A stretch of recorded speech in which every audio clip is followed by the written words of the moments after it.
भटकता हुआ लेखक और रात रानी की खुशबू। तो ये कविता मैंने 2019 में लिखी थी। तो मतलब ये कविता लिखने के पीछे का मकसद यही था कि जो वेश्यालय होते हैं उनमें जो वेश्या व्यवसाय करने वाली जो स्त्रियां होती है उनकी ज़िंदगी कैसे कटती है। तो इस कविता के द्वारा मैंने उस चीज़ का वर्णन किया है। ऐसा ही कटती है ये नहीं मैं कहता हूँ, मगर जो मुझे 2-3 दिन वहाँ पर फिरने से पता चला वो मैंने कविता के द्वारा लिखा है। तो आइए चलिए अब कविता पढ़ता हूँ। भटकता हुआ लेखक जब बाजार से गुजरता है, मिलती है ऐसी मंडी जहाँ पर देह व्यापार चलता है, जहाँ जिस्म किराए पर बिकता है और प्रेम पैसे देकर मिलता है। लेखक भटकता हुआ ऐसे मंडी में प्रेम खोजने निकलता है। नज़ारे रंगीन नज़र आते हैं रातों के चांदनी में, सितारे और खिल उठते हैं जब ज़मीं पर बिखरती है रात रानी की खुशबू।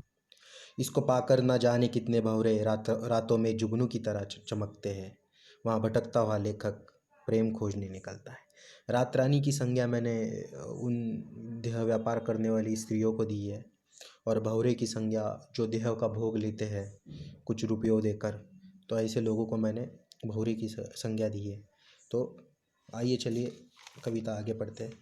कुछ रात रानी ऐसी भी जो गजरा लगाए रहती है, कुछ रात रानी ऐसी भी जो जुल्फ़ों में गुलाब सजाए रहती है, कुछ रात रानी ऐसी भी जो आँखों में काजल लगाए रहती है, कुछ रात रानी ऐसी भी जो नथ नाकों में लगाए रहती है, कुछ रात रानी ऐसी भी जो कानों में झुमके लगाए रहती है, कुछ रात रानी ऐसी भी माथे पे सिंदूर लगाए रहती है, कुछ रात रानी ऐसी भी जो पूरे श्रृंगार में रहती है। वो कौन सी है मंडी लेकर किसको खोजता है, वो कौन सी है मंडी लेकर किसको खोजता है, वो कौन से है भंवरे किसके लिए रात रानी सस्ती है और किसको इशारे करती है। वो कौन से इशारे जो मिलते ही भंवरा तड़प उठता है, तब रातों के अंधेरे में देह व्यापार का खेल चलता है।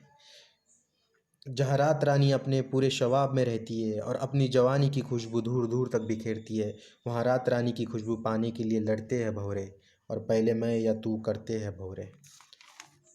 कुछ दूर गुजरने के बाद कुछ ऐसी रात रानी मिलती है जहाँ पर जवानी ढलने के बाद खुशबू ख़त्म हो जाती है, जो झूठे अत्तरों के सहारे से खुशबू बचाए रखने की कोशिश करती, जहाँ चेहरे का सूखापन श्रृंगार से नहीं छुपता है, जहाँ पहले मैं या तू करके लड़ने वाले नज़र नहीं आते। ऐसे रात रानी को देख भंवरे दूर चले जाते हैं। तब खुशबू को पाने का झगड़ा लेखक को फिजूल लगता है जब भटकता हुआ लेखक बाजार से गुजरता है।